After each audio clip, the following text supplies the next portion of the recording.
for the encouragement and the compliments you make sure to give everyone, making the community better. Really appreciate it. Thank you.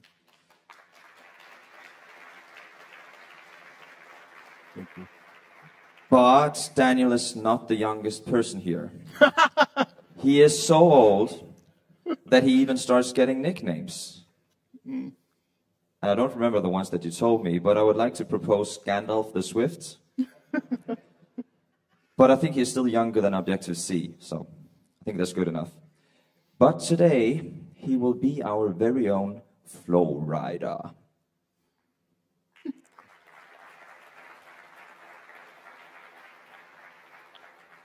For those of you that know your history, I'm 1 year younger than Lisp. I know, ooh. So hi, how are you? Nice.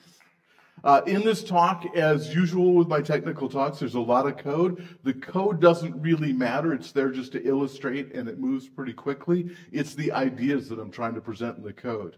The other thing is I've been saying a lot lately that Combine is dead, and I've been asked to say Combine is not dead. It hasn't even been deprecated. But for iOS 17 projects, I'd certainly move to Observable. And if you're able to move your existing projects to iOS 17, Observable is just so nicely done. And it's using the things that they learned from Combine and other things. So I want to start simply. Here's just a content view with a body. And I'm going to add a property called count to it, which is an int. And it's just local state. Now, a lot of you know that I don't like this. I tend to separate things, and so I'll put the memory footprint in the top, and I'll put my view in an extension. It's conceptually like this. I like to split it like this. So there's my memory footprint, and there's the view. And if I have other methods and things like that, I'll often put them down here. These are the private parts. They only matter to me. Body is computed, and that's the part that everybody sees. Body turns out to be pretty cheap. And so in code, that means that in content view at the top, that's where I'll put my property, my int, and down here I'll put my body, which in this case is a VStack. On top I have text that displays the count, and on the bottom I have a button with a label next. And this is what it looks like. Oh, thank you so much. Let's implement our button. So in an extension to content view, I'll have a method called change count, and that will be my button's action. And you may be getting the feeling that things are about to go bad. Because here's where I change count. It's a random number between 1 and 100. That doesn't compile. And you say, well, that's because count is a let. Or that's what you used to say before you knew SwiftUI really well, because let isn't the problem. You could make it a var. Doesn't work. And the problem is the content view is a struct. And you're modifying something inside of a struct, and you can't do that in a button action. And so Apple says, you know what? We'll invent this thing that lets us treat these things differently. And even though we told you to use value types and structs, you'll use @state, and that allows you to treat a value type as if it's a reference type. Ha, we gotcha. And it works fine. It even updates when you tap the button, at least in slides. So state is doing a lot. State is allowing us to change the count, but state is also keeping track of when count changes, updating the text that it displays. And so it looks like this. Instead of keeping count locally, I keep count somewhere else. Count, the state property, the reference type doesn't change. This changes. And it's stored somewhere else, and you say, well, where? Somewhere else. Views are cheap. And we forget this in SwiftUI, but after a view is drawn on the screen with a computed property, the view goes away. But this count stays around because it's decorated with that @state. And then, when count updates, it sends out a bat signal. And the content view, because it depends on that count, is reconstructed and it's reconnected. And then an announcement says, hey, count is going to change. And so count sends that message to content view. Content view updates itself. It's very important. It's told that count will change, and that's going to become very important. And then view updates its body. Don't you wish you could update your body? And then view disappears. It's done. Did I say that out loud? So state is doing a lot. So content view, we never have apps that are just a single view. So let's move the controller code out of the view. And so this stuff isn't really view code. Let's move it out. We'll create a controller, or if you were raised differently, a view model or a presenter. I'm going to call it a controller. And in my controller, I have my count. That's where I'm going to keep it. And I make it privately settable because otherwise you guys change things. And in my extension, that's where I'll do my change count, where I pick a number between 1 and 100 and I assign it to count. So we've moved our controller code out of the view. I need to reconnect the view to it. And so I add this var controller equals controller. And the button's action has to change because change count isn't local. And the text has to change because count description isn't local. I have to call the controller.count description. I have to call the controller.change count. And you say, well, this is amazing. And yet, let's see, my controller is there. It contains my count. The view goes away because it's in that state. It reconnects it. That's great. That's not enough. Just having the at state there means that I've got this sort of persisted version of controller floating around even when content view disappears. But there are other problems, and the other problem is if we run the app and tap the button, we don't see any updates. Even though when we tap the button, we're calling the controller's change count, and in the controller's change count, we are actually changing the count, and so count has changed. Nothing is telling the view count has changed, and so the view doesn't update. We don't see any updates. The bat signal wasn't sent. The view has no idea. It looked like such a good thing to take our code and move it. And so, because controller is a reference type, controller itself isn't changing, even though count changes. So somehow I've got to send that message back. And the way we're going to send it back is, even though controller only holds a memory address, I'm going to build a relationship between these two, and we're going to use combine. Remember combine?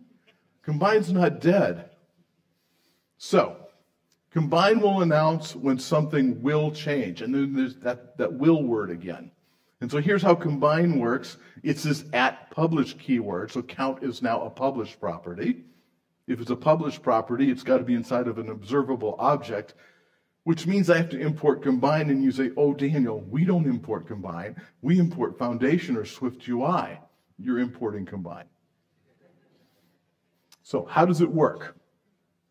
When count changes, and there's a new number between 1 and 100, because it's a published property inside of an observable object, controller says, hey, something about me has changed.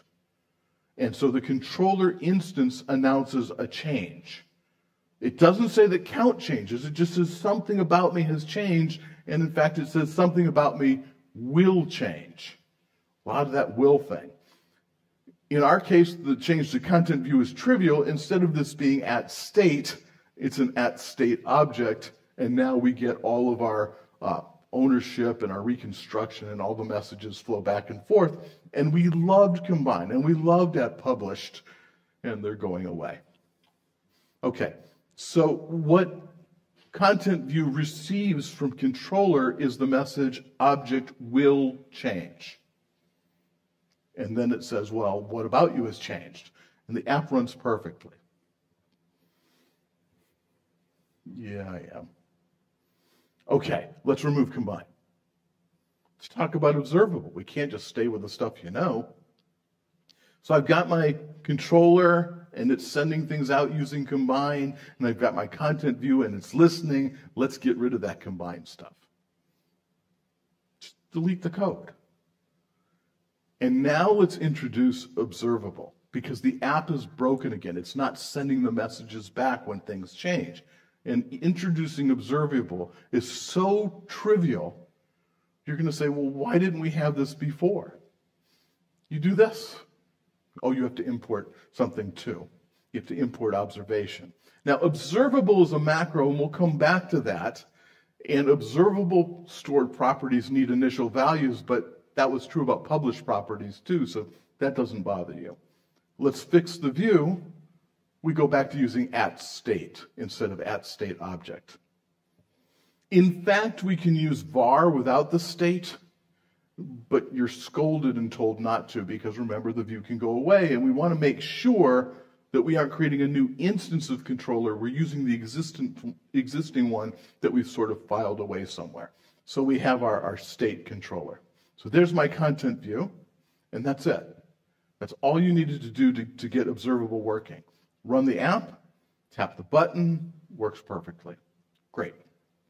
Observable, I said, was a macro, and so if you control-click on it, you can expand the macro, and you get this.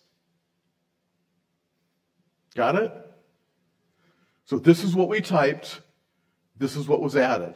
And actually, there's more that was added. So let's go through and see what's added from that simple macro.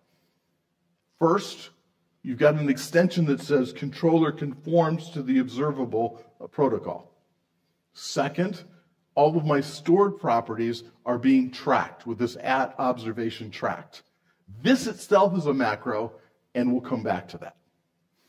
Also, you get an additional, you had a count, you have an additional property named _count, which reminds me of the old days with synthesized properties in Objective-C, where we would the underscore, and it looks a lot like that. This is sort of a private thing that we're holding onto the value. It's like the IVAR underneath the property, and its observation is ignored because it's sort of shadowing count, and we don't want to track both count and _count. So _count is not tracked.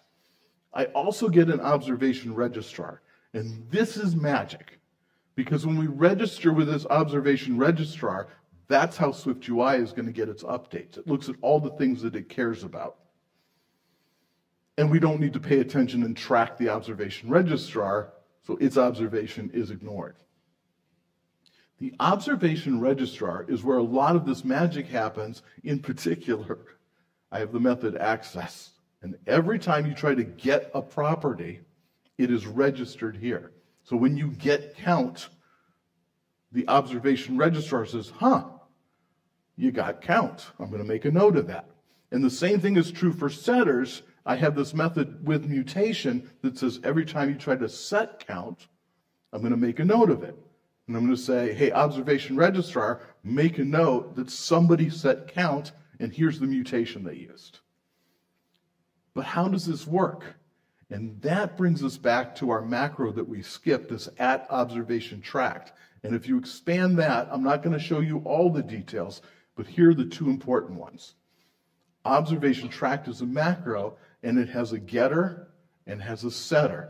And so when you get the count, it calls that access method and says, hey, register this with the observation registrar, and then return my value, which is in the IVAR, it's in the _count.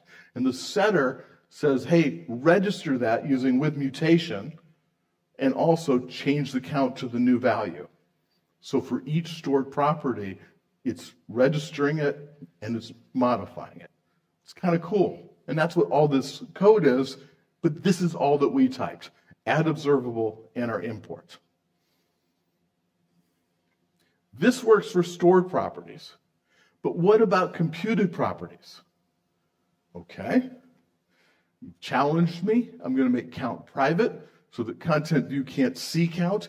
And instead, I'm going to create a computed property, which I'll call annotated count. And annotated count is just the controller's count is, and then I'll expose the value of count. So that content view can see annotated count, but count is private. And this is magical because annotated count depends on count. And I've got this observable class where count is an observable property, and so it's like annotated count is keeping an eye on count. And when count changes, it says, hey, anybody that cares about count cares about anything count depends on, and so I'm going to expose and update annotated count. And that's how, when I adjust the view, so I'm now looking at controller's annotated count. If count is observable and annotated count depends on count, annotated count is observable. Now how much would you pay for observable? You guys are tough. All right. I've got my view, I've got my controller. Let's separate our code even further. Because some of this doesn't look like controller code, it looks like model code. So let's create a model. I've got my controller, which is observable. I introduce a model and I move count over to that model. I connect my controller to my model. I still have my annotated count in my controller. It now needs to depend not on count, because that's been moved, but on model's count. So let's make some changes. But first, let's create model. Here's model. And then I need something that takes a number between 1 and 100 and assigns that to count. So I move that over to model as well. So my model code is now out of my controller. Daniel, this is so much fun. It is. Okay. We have to modify the controller to use the model, so create an instance of the model there. Update the count. We're calling the models thing that chooses the number between 1 and 100. And the other thing I have to do is call model.count inside of annotated count, because that's what I'm exposing out.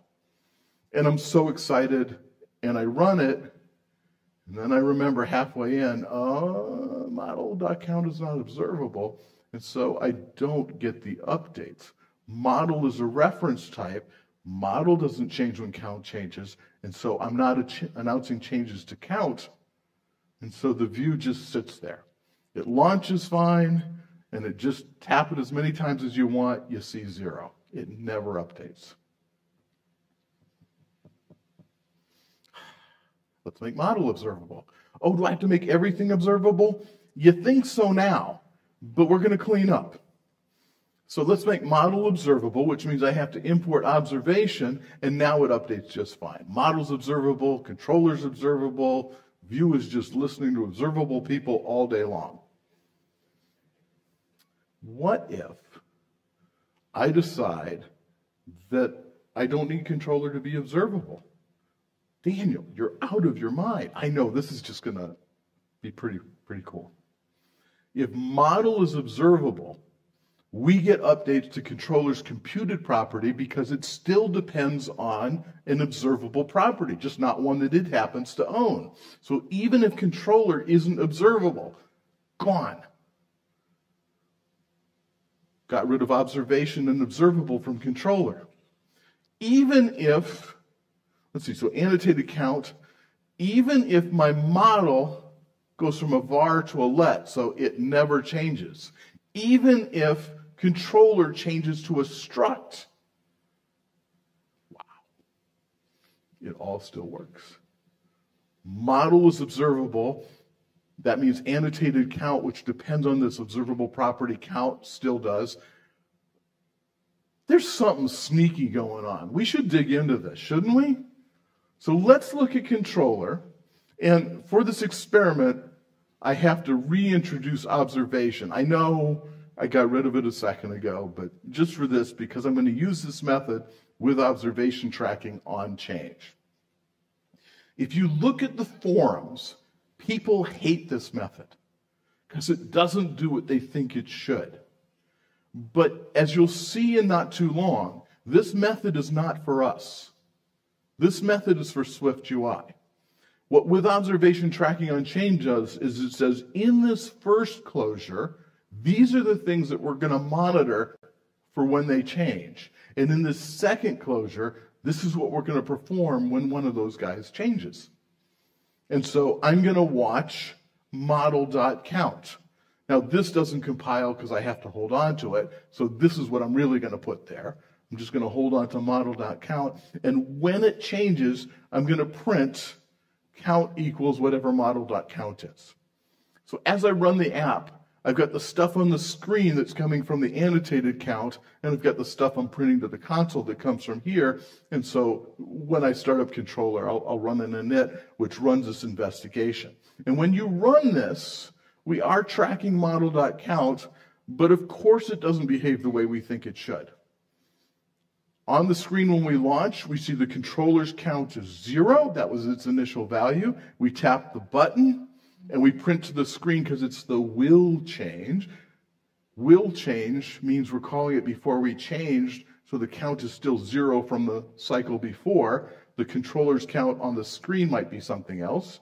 We tap again, we tap again, we tap again, and we notice this on change isn't behaving the way we want.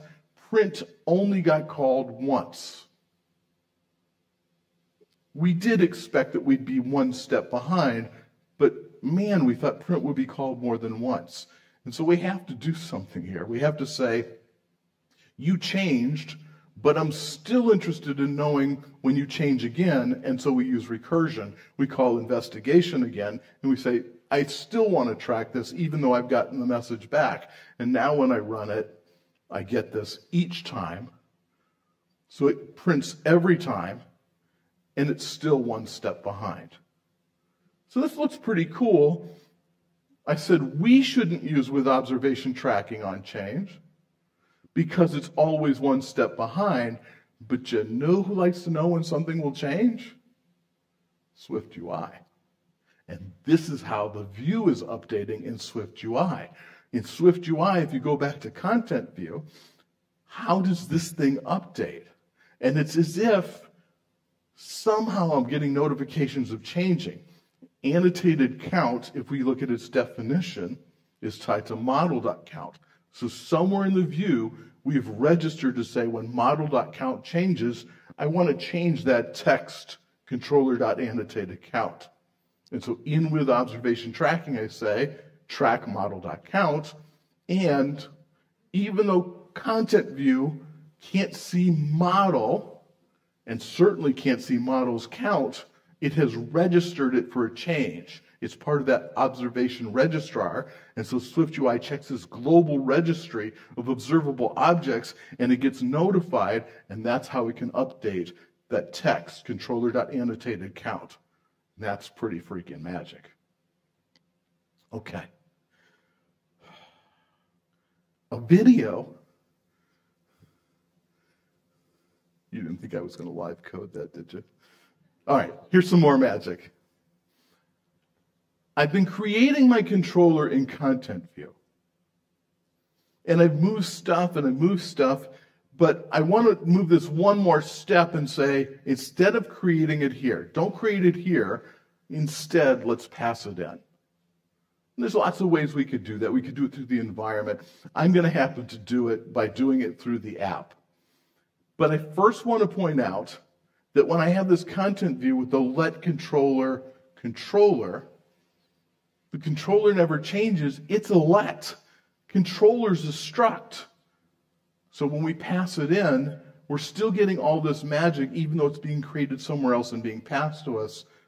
This is pretty nice. I've moved everything over to make room for my app.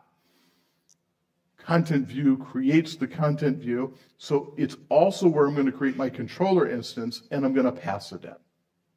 So I've passed in my controller, and now things work just as before. So in my testing app, I create my instance of controller, I modify content view to pass it in, and this just works magically. And if you look at the only thing that's observable is way over here, and it's a little piece, and all the registry just works, and I've got locks in between. It's stunning. Controller never changes.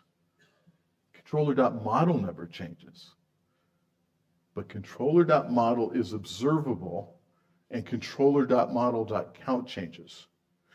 Those two facts are going to be needed for my big finish. Controller.model is observable, and controller.model.count changes. Okay, so I've got my annotated count here that I'm displaying. I just thought we needed a rest.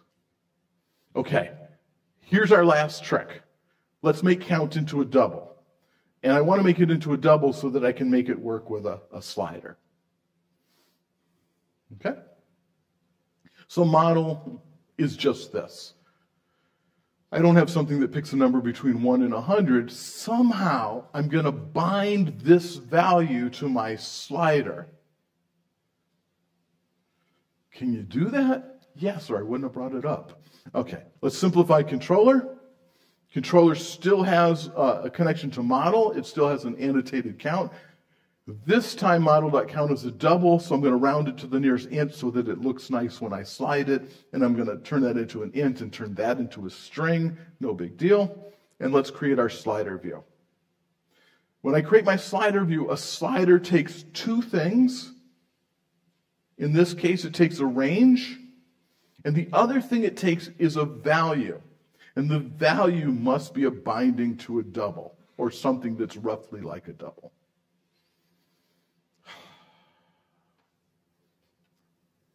Well, there's my value slider. And I want to bind it to a double. State doesn't work, that's local.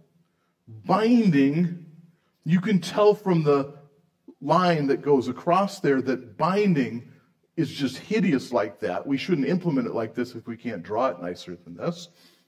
We're going to do @bindable, which is a new keyword that goes with @observable, and we're going to bind it to the model, and that'll allow us to modify any of the model's properties.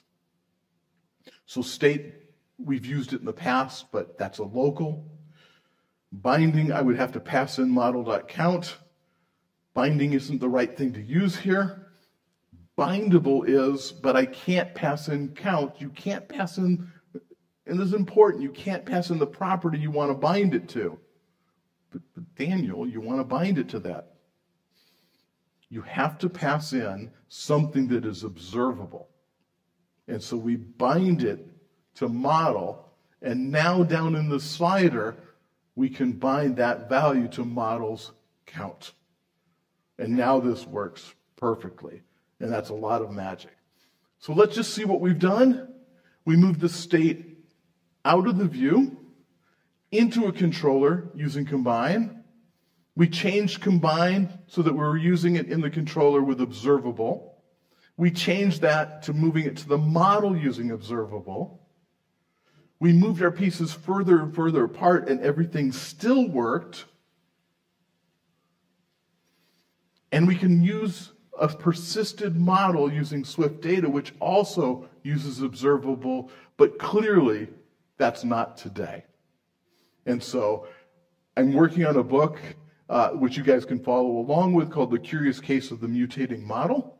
And you can find that and everything else there. Thank you so much.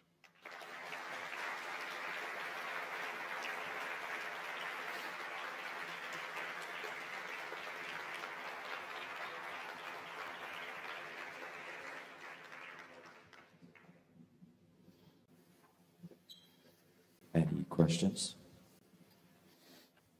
The proper way to ask is Gandalf.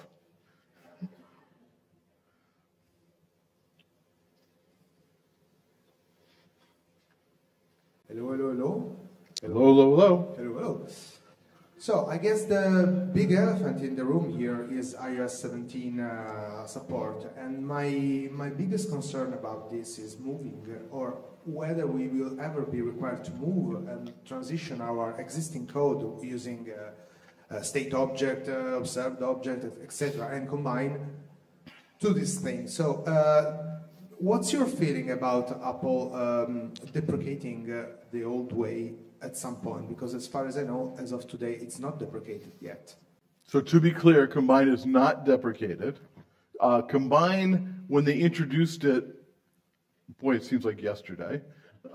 When they introduced it, they said Combine is Apple's solution to all asynchronous communication. And it was going to replace delegates and KVO and notifications. And it did for a minute. Then the same team, you could see that there wasn't quite buy-in from the APIs they were using, even though they did update things like Notification Center and URL Session. The same team started working on things with async await. And so, for example, async sequences were a nice thing that kind of did what @publish did. But if you look at the commits, it's the same team, the same people that worked on @observable. And so I do think @observable is clearly our future. If you're moving away from Combine, and Combine does things that the async APIs don't do yet. So Combine is still a wonderful technology, but clearly the writing is on the wall that we're gonna leave that. Add observable now is designed to work with SwiftUI, and so as you start moving your code over in the future, when you're allowed to support iOS 17, you're going to find it's really nice. So I just updated one of my apps to use observable, and the amount of code and bugs that I could get rid of were stunning. So you're right. They haven't deprecated Combine. There are things that Combine can do that all the replacements so far can't do, but this is clearly the future. Does that answer what you're asking? Yeah, actually, my question was more so no. related. No, but I will try to ask better. One thing is Combine is doing way more things than the ones they're doing with SwiftUI, and as you said, there's a lot of meanings around that. But my question is more like will I have to replace my old apps and my state object or not? In your opinion?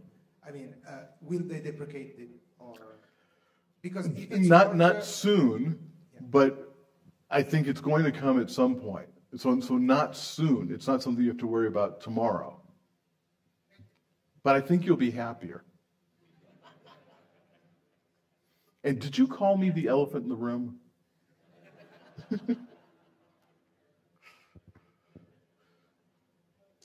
Hi, Danny. I'm here. Here, in front of you. Oh, thank you. Great talk. Thank you. I have just a question. The fact that you define the model as a class kind of freaks me out. Me too. And I'm going to cut you off right there because that's something that generally Apple spent so much time telling us to prefer value types to reference types, and yet observable requires that you be a class. You'll see this all over Swift Data. I thought our Swift Data instances, the app model there, they have to be classes. What I'm told is this. What Apple needed was essentially a struct with a persistent ID. And by the time they did all of that, they were essentially recreating a class. And so they've really changed their view on it. But I agree with you that it bothers me that reference types have to be used for observable and for model. Okay, so would it work if the model was a struct, but your controller was a class or an unobservable class? The thing that is marked observable must be a class. The thing that's marked observable can't be a struct or an enum. Okay, so if the controller was a class, but the model was a struct, would it work? Well, you can make it work by doing what we've done all along with controllers and models, like having a lens into the model, so you're replacing a model with a new instance with the new values, and the changes happening in your model, so you'd have your controller with your var that's the model, and that's the thing that's changing. But it also means whoever's consuming those changes is getting all of the changes, and that might be tough to animate as opposed to just seeing the things that are actually changing that it needs to update. Okay, that makes sense. I don't know that it does make sense. It made me very sad. So I'm not defending the decision, I'm just explaining what the decision was and why.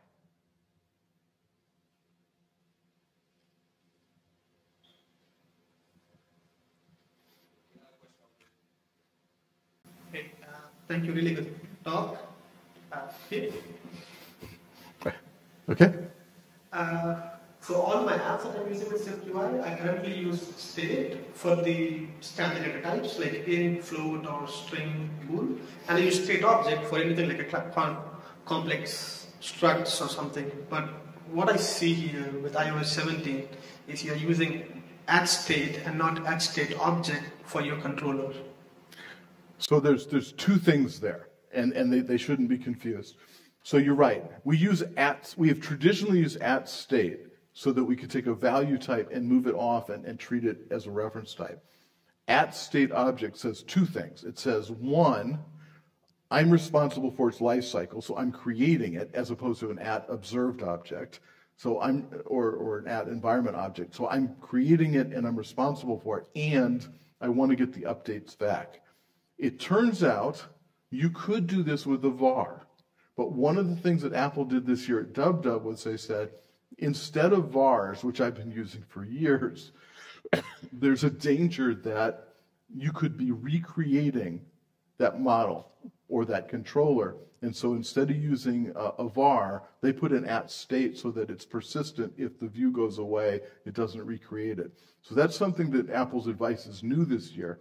So unfortunately, it's the exact same, it's the exact thing that you bring up, which is state object, but the third choice was just a var. So the difference between state and state object is use state object for an observable object which you own, which you create.